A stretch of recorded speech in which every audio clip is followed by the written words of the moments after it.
به نظر من بدترین نوع مهاجرت رفتن کلی و دائمی از ایرانه و بهترین نوع مهاجرت ایجاد پایگاه دوم به غیر از ایران، اونم توی نه هر کشوری، کشورهای درست حسابی مثل آلمان و کلا اروپا. حالا آلمان که میگم یه قسمتیش برمیگرده به علاقه شخصی خودم و یه قسمتیش هم تاریخ و عقبه این کشور وقتی نگاه میکنم میبینم که کشور ریشه‌دار و بنیه‌داریه.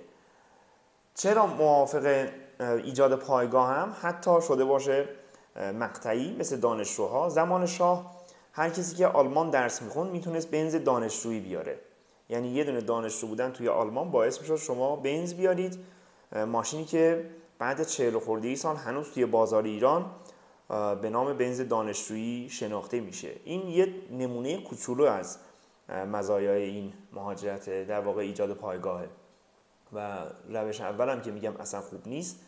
علتش اینه که ما نمیدونیم 5 سال دیگه 10 سال دیگه چه اتفاقی توی کشورمون خواهد افتاد. پس شاید اصلا اینقدر خوب بشه که هر کسی که رفته میخواد برگرده، ولی اونی که پلهای پشت سرش رو خراب میکنه نه منطقاً و نه احساساً کار درستی نیست. من رامی عطایی هستم، مؤسسه مهاجرتی عطایی، و چیزی که به ذهن خودم میاد همیشه گفتم و چیزی که انجامش میدم، خودم انجام میدم، اون رو به شما پیشنهاد میکنم. هر نگهدارتون، موفق باشید.